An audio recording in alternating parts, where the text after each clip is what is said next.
మమితా బైజు సినీ రంగంలో తనకంటూ ప్రత్యేక గుర్తింపు సంపాదించుకున్న కొత్త తరాల నటీమణుల్లో ఒకరు. 2017లో మలయాళ చిత్రం సార్వోపరి పాలకాకరన్ ద్వారా ఆమె కెరియర్ను ప్రారంభించింది. తన నటనతో తక్కువ సమయంలోనే మంచి గుర్తింపు పొందింది. ముఖ్యంగా ఆపరేషన్ జావా 2021, కోకో 2021, సూపర్ శరణ్య 2022, ప్రణయ విలాసం 2023 వంటి చిత్రాల్లో ఆమె ఆల్పోనాస్, అంజు, సోనా, గోపిక పాత్రలతో ప్రేక్షకులను ఆకట్టుకుంది. కోకో చిత్రంలో ఆమె సహాయ పాత్రలో చేసిన నటనకు కేరళ ఫిలిం క్రిటిక్స్ అవార్డు లభించింది. ఇది ఆమె ప్రతిభను గుర్తించిన ప్రధాన మైలురాయిగా చెప్పవచ్చు. 2024లో విడుదలైన ప్రేమలు చిత్రం ఆమె కెరియర్లో కీలక విజయంగా నిలిచింది.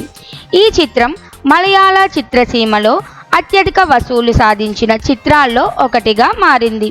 తెలుగులోనూ మంచి ఆదరణ లభించింది. దీనితో మమితాకు ఒక్కసారిగా తెలుగు పరిశ్రమలో క్రేజ్ పెరిగింది. తెలుగు నిర్మాతలు ఆమెను తమ ప్రాజెక్టులలో తీసుకోవాలని ఆసక్తి చూపుతున్నారు.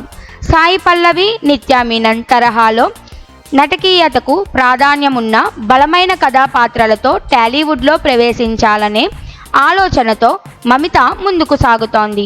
ప్రస్తుతం తమిళంలో తలపతి 69, విష్ణు విశాల్తో ఓ సినిమా, ప్రదీప్ రంగనాథ్తో మైత్రి మూవీ మేకర్స్ నిర్మాణంలో ఒక చిత్రం, అలాగే తో మరో చిత్రంలో నటిస్తోంది. సినిమాలతో పాటు మమిత సోషల్ మీడియా వేదికగా కూడా అభిమానులను ఆకట్టుకుంటోంది.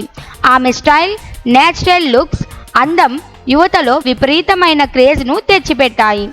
ఆమె సినిమాల్లోని పాత్రల కంటే ఆమె నిజ జీవిత షేర్లు, ఫోటోలు కూడా విపరీతంగా వైరల్ అవుతూ ఉంటాయి.